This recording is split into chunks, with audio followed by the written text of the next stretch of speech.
Support Paws and Support Gear by Sunset Cougar. Chapter 19, USJ. Now, before we start in on this chapter, wanted to apologize for being gone for a few days. The last few days have been kind of stressful due to IRL reasons, so I haven't really had much time to record, but I'm going to be recording this today. It's 2 chapters long, and then we'll be caught up with the story, and then I might record another, we'll see. But also, I did want to let you know that this chapter does have trigger warnings for scars, harassment, fake drowning, and mentions of abuse. I'm going to also assume, due to those, that it will discuss PTSD and depression, possibly anxiety. So if any of these are triggers for you, please do whatever is necessary to keep you guys safe. That is the most important thing to me. And having said that, let's go ahead and get into the chapter, y'all.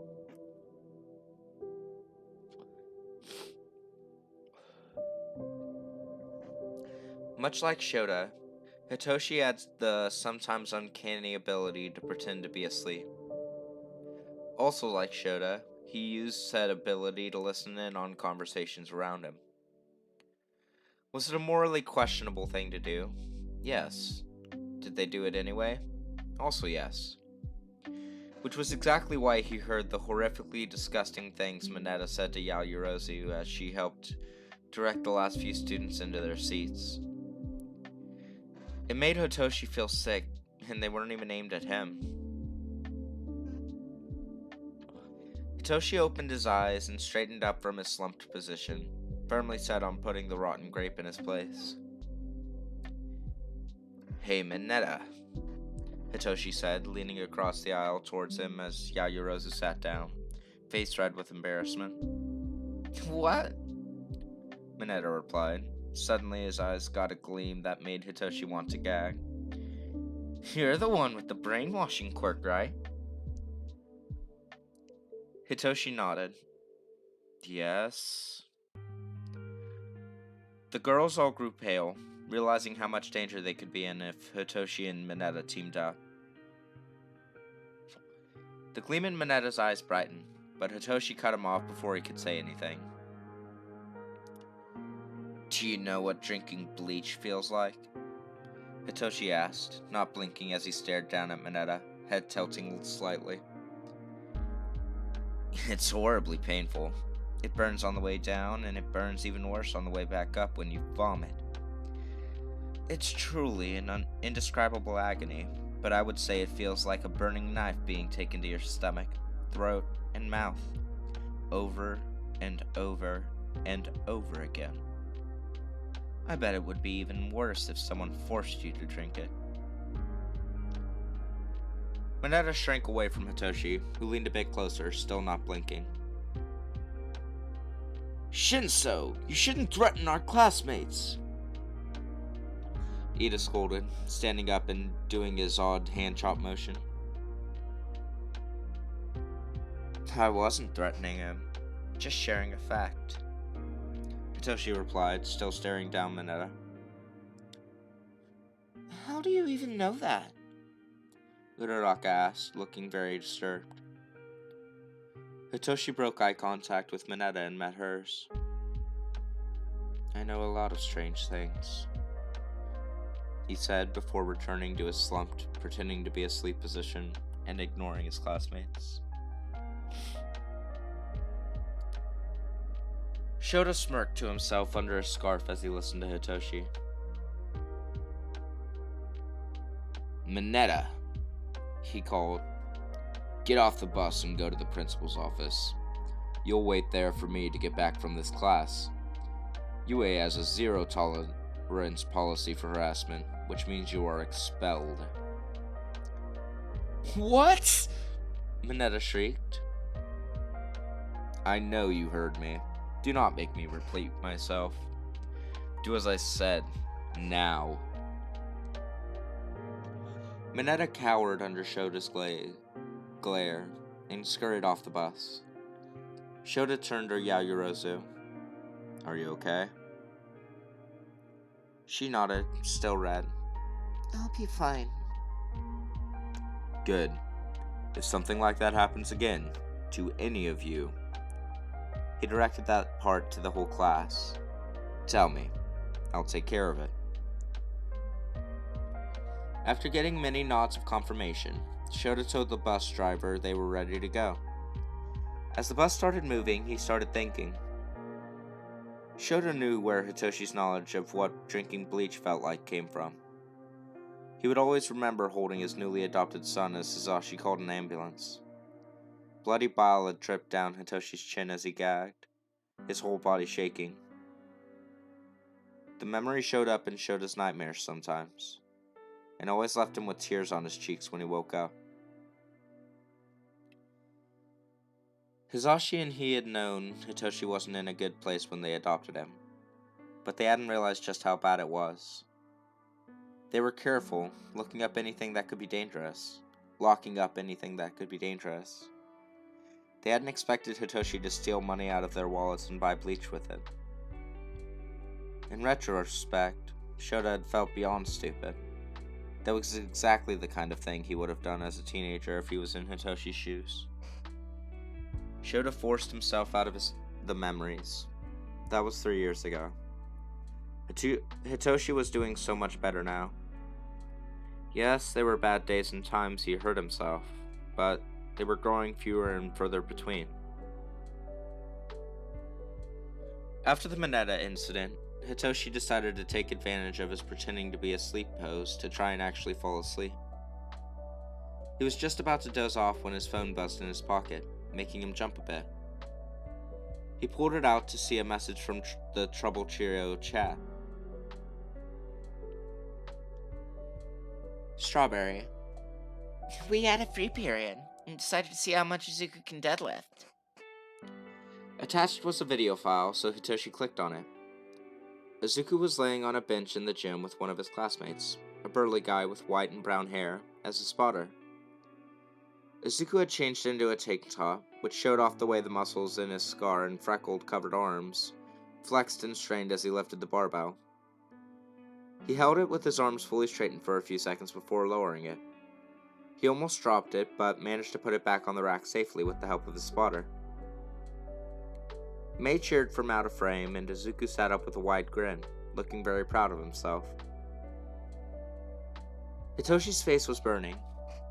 Because Izuku used his upper body and arms for everything, including a whole lot of moving very heavy pieces of metal, he was very muscular everywhere above the waist. The sweat from his workout was making the tank top stick to his skin, outlining more of his muscles, and he had a deep blush to his grinning face. Ooh, someone's face is red, Ashido called, drawing attention to Hitoshi. He put his phone back in his pocket and hid his face in his scarf, groaning as Ashido continued to tease him, asking who the lucky lady was. You need to stop teasing him, Ito reprimanded Ashido.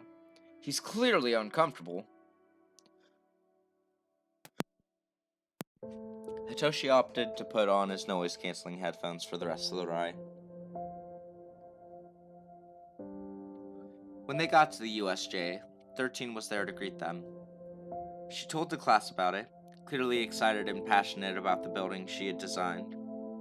It made Hitoshi smile. When she was done, 13 led them all down the stairs into the water area. By the time they got to the bottom, Hitoshi was a bit out of breath. He dreaded the walk back. Can anyone here not swim? 13 asked the class. No one raised their hand. Good. So today we are going to be starting off nice and simple with a few bridge rescue exercises. You'll be working in randomly assigned trios based off of your seat numbers and a random draw. One of you will be the victim, pretending to drown, and the other two will be the heroes saving them. 13 used a number generator on her phone to assign the teams. Hitoshi ended up with Kirishima and Sero. Kirishima was enthusiastic, but Sero seemed a little nervous around Hitoshi. You three go first. 13 called, pointing at the group that consisted of Ida, Asui, and Koda. Ida, you'll be the victim.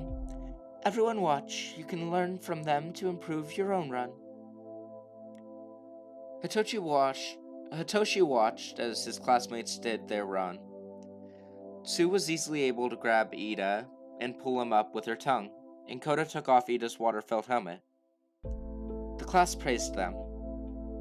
13 gave them a few tips, and then the next group got to go. Hitoshi's group was third. He was the victim.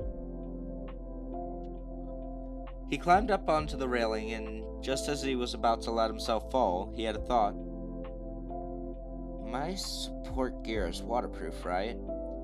Because I have multiple weapons with an electric charge. I don't know, Shoda admitted. You should probably call and ask. Next group, you go while he does that. Hitoshi got off the railing and walked a little ways away. Kirishima and Sero trailing after him. Hitoshi clicked Izuku's contact and lifted his phone to his ear. Hey, Toshi. Izuku greeted cheerfully, picking up on the second ring. Hitoshi could vaguely hear the banging of metal and whirring of various power tools in the background. Sorry to interrupt your class, but I need to know if my gear is waterproof.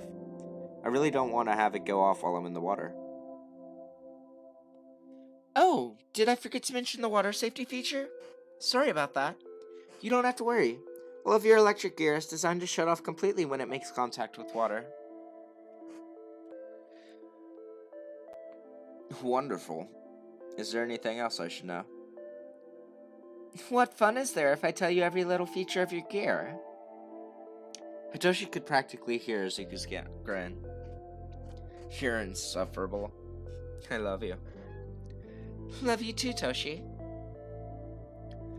With that, Hitoshi hung up and tucked his phone away, making sure to seal the pocket so he wouldn't lose it. Kirishima and Sero were watching him with open curiosity, but didn't say anything. Good news.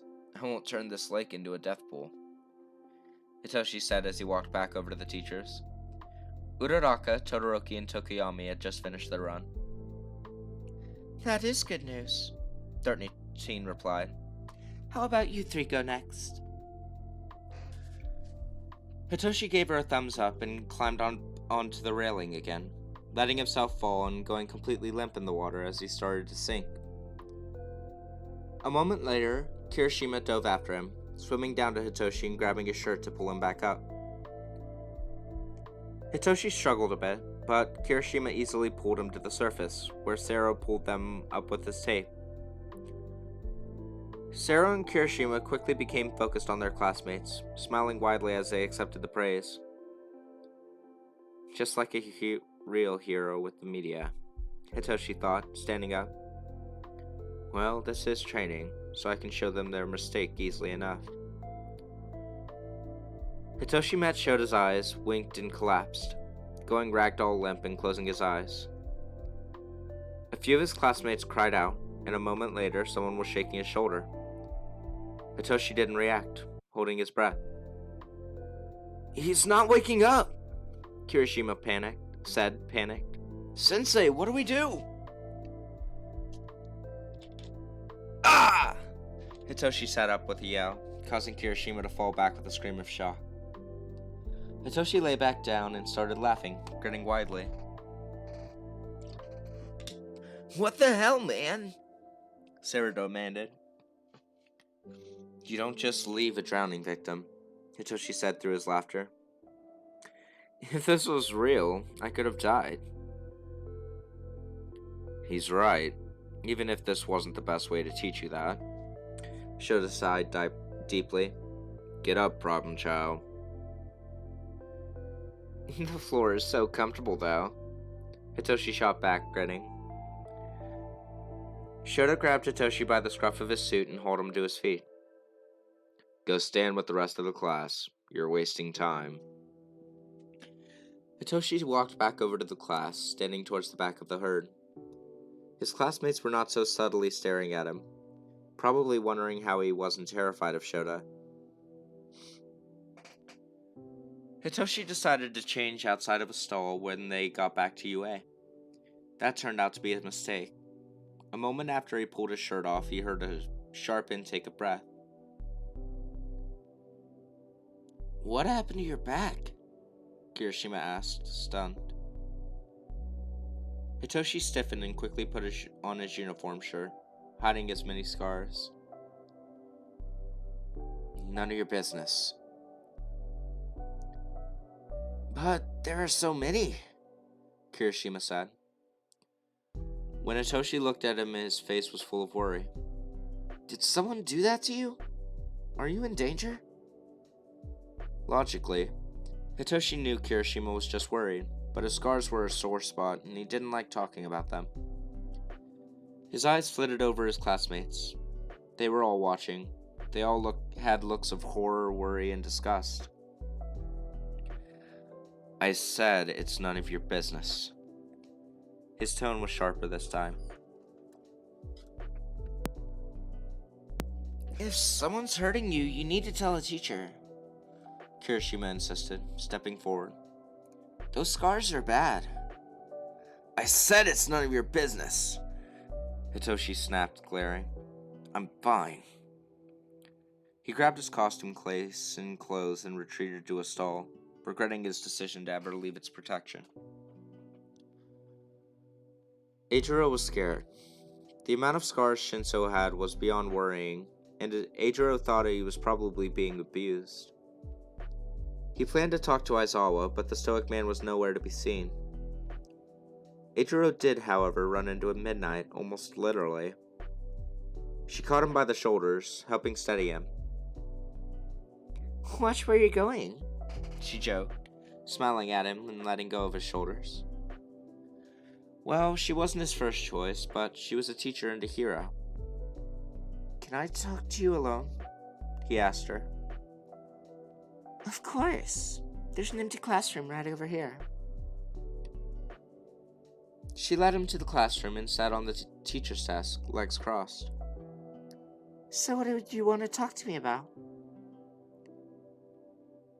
"I think Shinso is being abused," Eijiro told her, wringing his hands nervously. "Why is that?" Midnight asked, leaning on her knees. "We were changing out of our hero costumes and he was covered in scars. There were so many, and whatever caused them must have been really, really bad." Midnight nodded. "You did the right thing by telling me. You don't have to worry. Shinso is safe."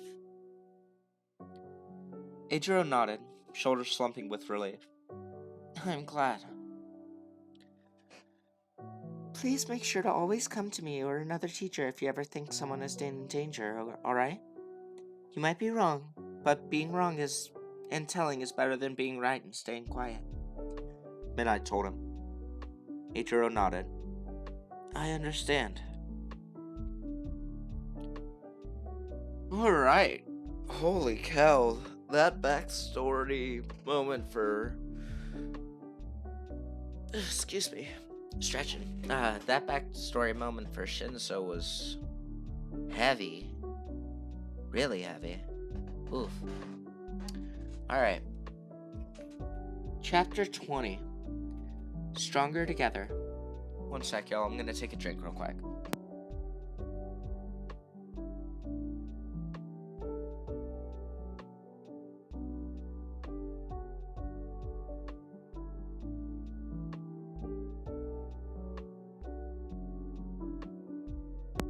Alright. So there are some trigger warnings for this chapter. Self-harm, blood, mention of suicide attempts, and discussion of relapses. Depression, suicide, mental illness, and self-harm. Oh, self-harm's listed twice there. Are all listed as trigger warnings for this chapter. So if any of those are triggering for you, please do whatever is necessary for you to stay safe, whether that be skipping this chapter or having someone nearby to talk things out with and help you get through. Whatever is necessary, please just do whatever is safe for you.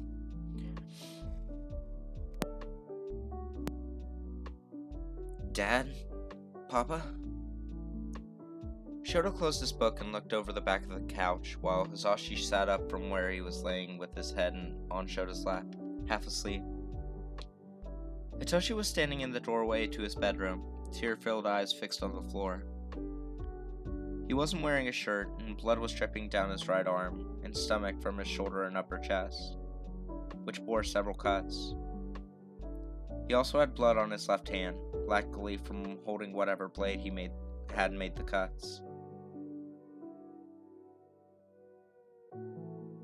Immediately, Shota and Hisashi stood and approached their son, who was trembling as he hugged himself, looking ashamed. "Let's get you cleaned up, okay?" Shota said gently. He knew one of the worst things they could do was make Hitoshi feel judged or like they were angry at him for his relapse. "Hisashi, can you please take care of the blood on the carpet?"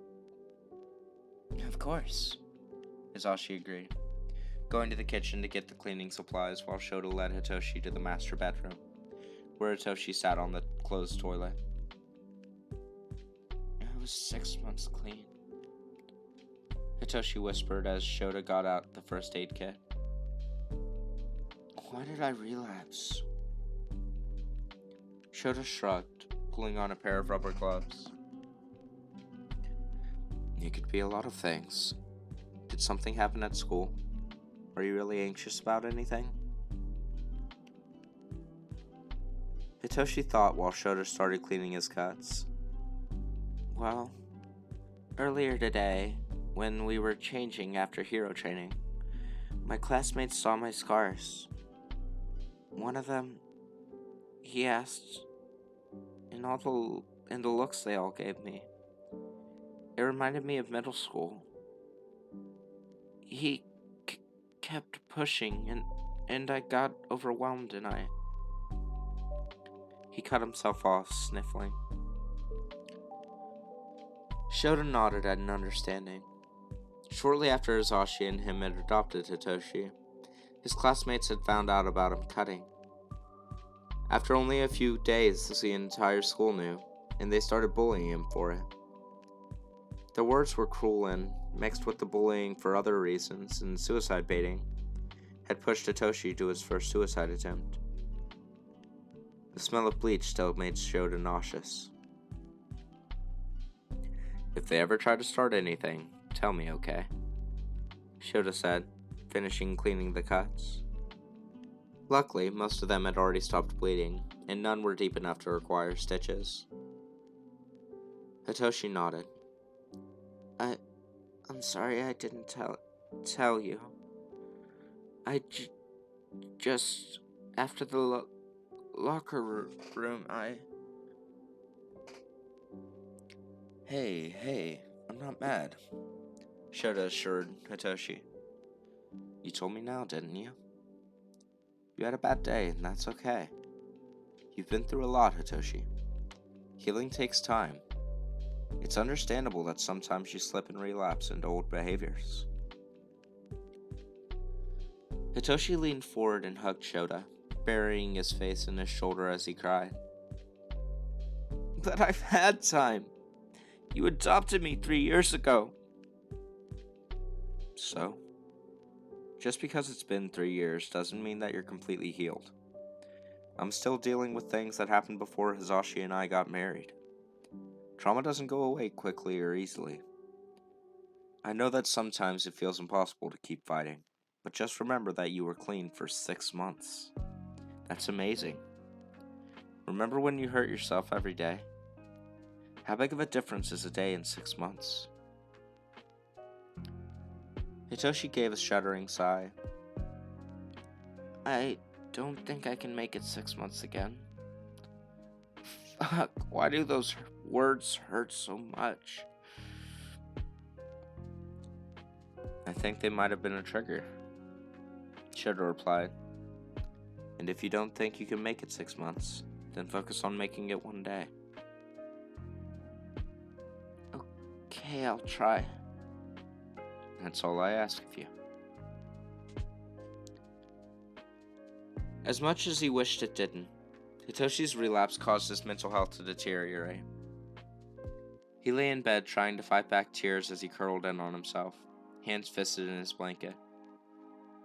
Why can't I just be happy? He thought. I have a good life. I'm on the path to achieving my dream. I have everything I want. So why can't I be happy? Why do I feel so tired all the time? Why? Why? Why? Sometimes Satoshi wished he'd never been born. He wished he would just fall asleep and never wake up. He wished it would all stop hurting. He was so tired of trying. So tired of being tired. Someone knocked on the door then, and Hitoshi invited them in. It was Hisashi. He sat on the bed next to Hitoshi. How are you feeling, kiddo? Excuse me. How are you feeling, kiddo? Hisashi asked. Hitoshi was quiet for a moment, then hot, fat tears started running down his cheeks. Hisashi wordlessly opened his arms. Hitoshi sat up and curled into him, letting himself cry into Papa's chest. Hisashi didn't know exactly what Hitoshi had been through. His history, both before and after he was put into the system, was spotty. All he knew was that whatever had happened had been bad and had permanently scarred him, both physically and mentally. As horrible as it was, the truth was Hitoshi would never fully recover. His childhood would always haunt him. Hitoshi curled closer to him, hands gripping his shirt tightly. Hisashi rubbed his back, doing his best to offer comfort. It hurt so badly to see his son like this. He wished he could take it all away. Hisashi would have taken his whole family's pain if he could. Shouldered it himself so they wouldn't have to. Hisashi knew he was lucky. Even after he almost deafened them when he was born, his parents hadn't abused him in any way. His moms were kind and understanding, and he was so lucky to have them. He knew not everyone got the same luxury. The proof was carved in permanent marks on both Shota and Hitoshi's skin. I love you, Hisashi told Hitoshi once his tears had dried up and he was starting to drift to sleep. I love you more than you can ever imagine. Hitoshi hummed quietly, and a moment later he was asleep. Shota found them curled up together 10 minutes later. His expression was sad when he saw the dry tear tracks on Hitoshi's face. What happened? He whispered. I think his relapse hurt more than we realized, Hisashi whispered back. He ran a hand through Hitoshi's messy hair, working out a few small knots. He remembered how skittish Hitoshi had been when he'd first been adopted. He'd been so afraid of everyone and everything, flinching whenever they got close. Hisashi was honestly amazed how far he'd come in such a short amount of time. I'll be having a talk with my class, Shota promised. I will give the Hitoshi the option to stay home that day if he wants. Good idea. Excuse me, I need a drink real quick.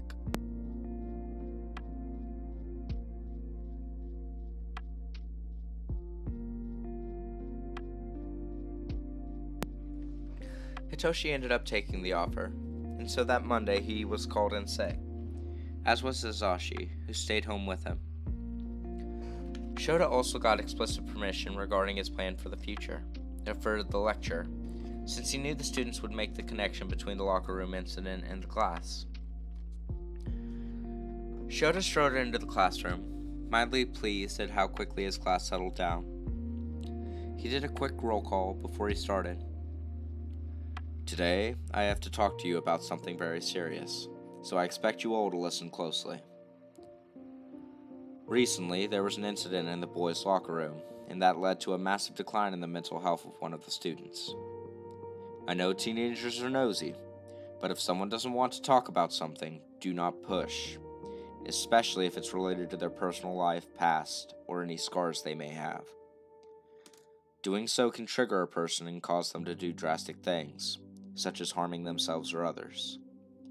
If they're in a particularly bad place, it could also push them to suicide. The atmosphere of the class was tense and uncomfortable,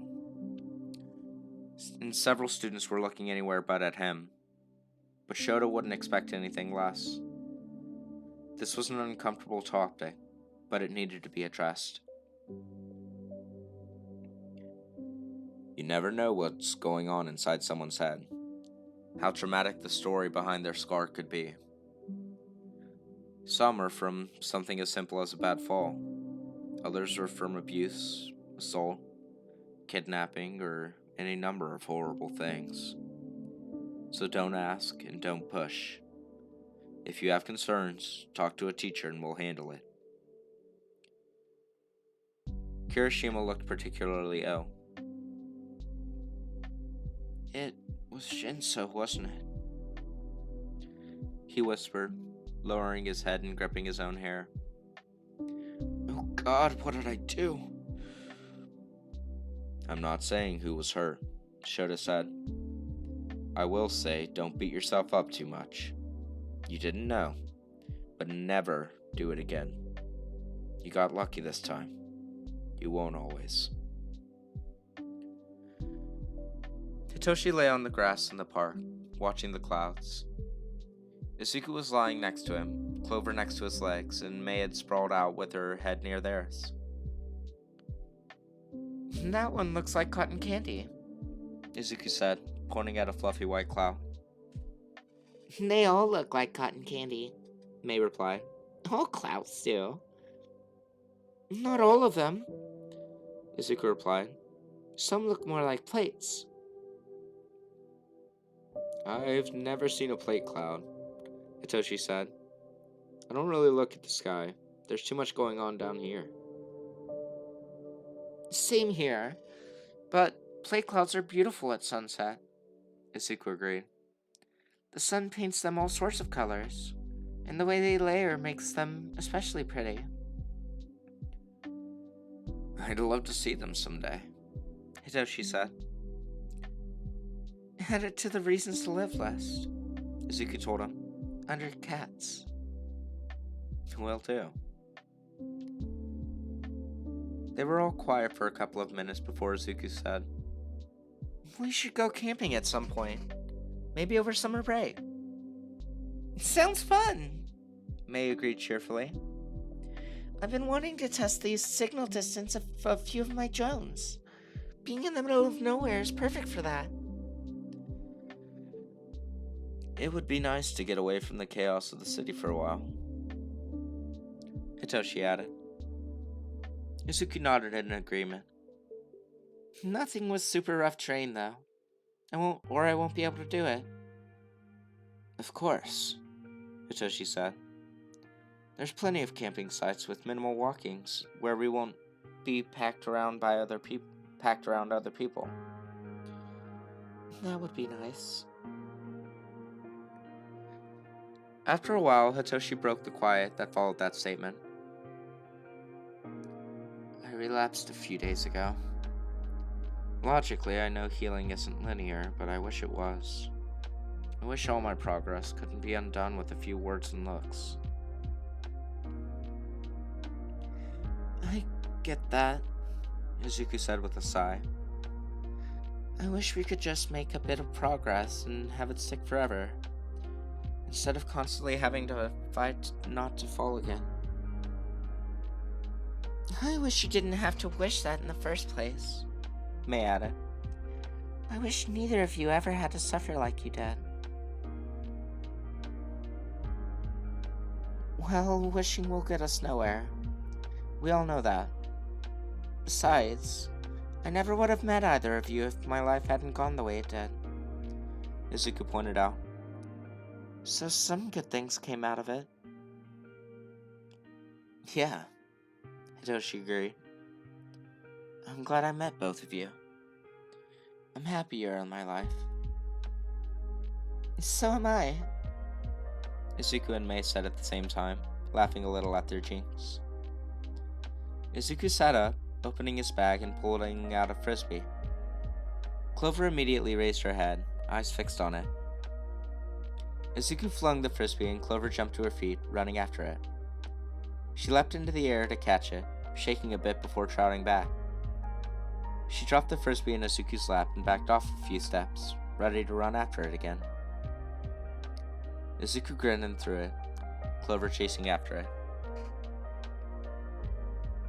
Hitoshi sat crisscross on the couch, smiling as he waved the feather teaser toy for Mochi, his family's black smoke tabby. Shota and Izashi had gotten her from a shelter about a year before they adopted Hitoshi. Mochi leapt into the air, twisting as she tried to catch the toy. She snagged it and yanked down, rolling onto her back. Hitoshi wiggled the stick, but Mochi held on, kicking at the toy as she chewed it. He managed to free it from her paws, and she jumped to her feet, pouncing on it again. She was so carefree. Hitoshi sometimes wished he was a cat. Izuku tapped his foot to the beat of the music in his headphones as he fiddled with the wires of the wings. The feathers needed to be precisely done or they wouldn't work properly. He'd done about half of one wing, but with every feather he was moving faster as the motions were burned into his muscle memory. The frame of the wings was on the wall, spread out and bare. The feathers on a nearby table, laid out in order. He closed the feather he was working on, one of the primaries, and laid it on the table. Then he picked up the next two pieces of metal and started the now familiar work of wiring it. Alright, so big lesson for the class today on this chapter. I'm really glad that the trio is there to help Hitoshi through this. I really am, because like, as someone with PTSD and very, very similar issues to what I've seen of what Hitoshi's going through, I know how hard it can be when you don't have those people around to support. And I'm just really glad that he seems to be at least slowly recovering. Other than that, I really love the chapters. I hope they release a new couple of chapters for this soon so I can record the next chapter of it. But there hasn't been an update since November, so we'll have to see. With that all being said, though, I hope you guys really enjoyed the episode. And I will see you all in the next one. Ciao for now.